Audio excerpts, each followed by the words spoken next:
Thanks for tuning in to today's episode of the Right Compassion for Youth. I'm so excited to process the mind. Oh my goodness. Y'all know the mind can play some tricks and it can cause us to feel negative feelings and then therefore leading to negative actions. But I love to process what Shawn Rouege is today. She gives us some tips, some strategies, some tools just to use when we start to get in our minds and not knowing what to do that affects our feelings and our actions. So if you haven't listened to the mind, please go back and listen to it and then tune back here for Processing with Youth Shawn Rouege. Let's check it out now. All right, hello and welcome back to another processing episode with the Right Compassion for Youth. I am so excited to have my co-host and a former student of mine, Youth Shawn Rouege. And so I just wanted to introduce her to our show. How are you feeling, Shawn? I'm good. I'm a little nervous, but I'm good. She's a little nervous, but she's good. Awesome. Well, I am so proud of you, and we're just going to go ahead and dig deep into this episode, The Mind. So if you have not listened to The Mind, hit that pause button, go back to that episode, really listen to it, and then come back here for some words of encouragement. So just getting started, Shawn, when you were listening to The Mind and listening to this message, what did you take from listening to this message? When I was listening to it, I took that, I think that a lot of kids, especially in my age group, feel the same way and have a lot of similar experiences. And I've had a lot of similar experiences too. And that it's really important for kids, especially kids, to understand that even though that they might think something, that doesn't always make it true, because you can easily trick yourself into believing something's true. If you're playing a sport or something and you're in your mind, you're saying you can't do it, your body will show the same results as what you're thinking. But it's all about the mindset and what you think you can really do. Wow. So you heard that from her just straight on. And I'm so happy that you are able to be honest about that the mind can be really tricky, right? Sometimes we can look at a person, or if a person does something, we can automatically, I like to say, make faulty assumptions and be like, oh, she doesn't like me. And we really just don't have the evidence to prove it, but it's just based on, our thoughts. And so we have to really, really be careful from that. So I'm glad you are able to apply that to, the way that we think and the actions behind it. So when it comes to the mind, right? Because that's a powerful thing in the way that we think. What advice would you give other youth regarding this message? Even some that are older than you, around your age, what advice would you give regarding your mind?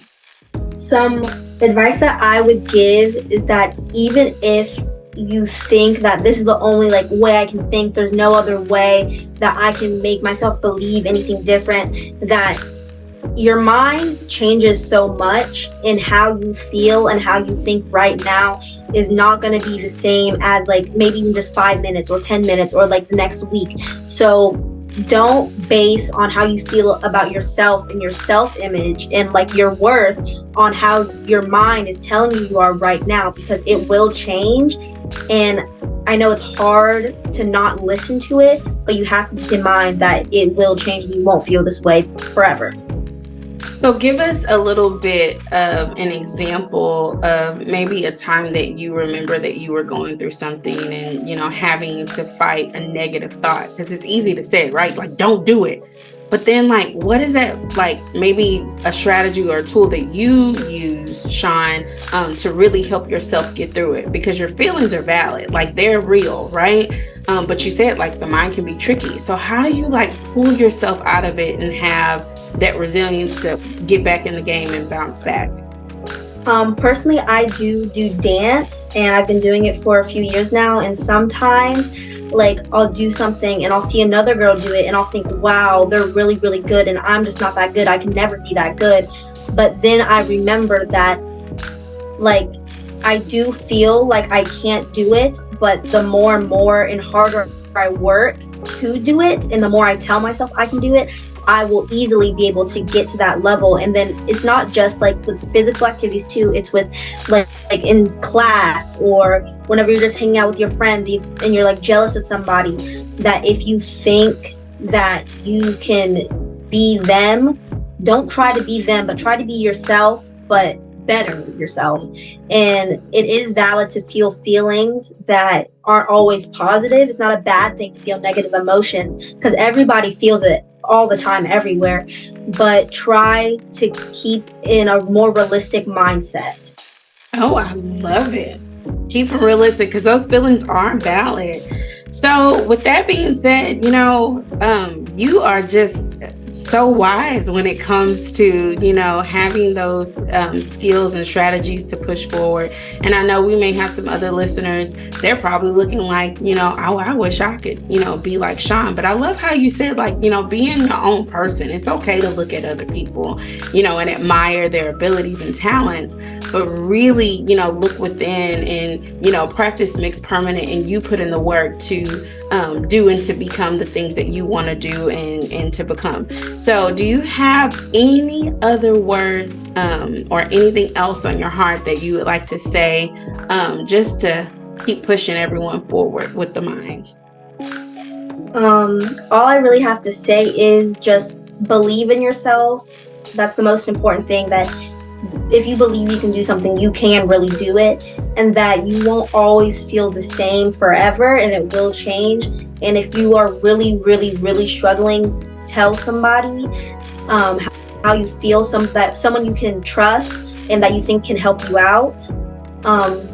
And that's about it. All right. Well, you heard it from her. Everyone, we thank you so much for listening. And thank you, Shawn, so much for just sharing your wisdom and just being able to connect with other youth. We're all in school, we're all tired, and we all get burned out, but we got to keep pressing forward. So we thank you for tuning in, and we shall see you on the next The Right Compassion for You. Bye.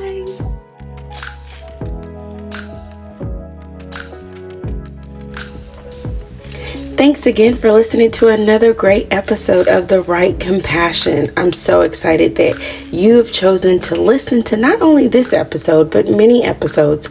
Please share it with friends, and if you feel free to donate to The Right Compassion, the link is at rss.com. Hit that donate button. All proceeds will help The Right Compassion grow successfully, covering all technology expenses and being able to share the word across the globe. As well as on our Facebook page, there's also another link in our profile. So thanks again for just being an amazing supporter, and we wish you well at The Right Compassion with you.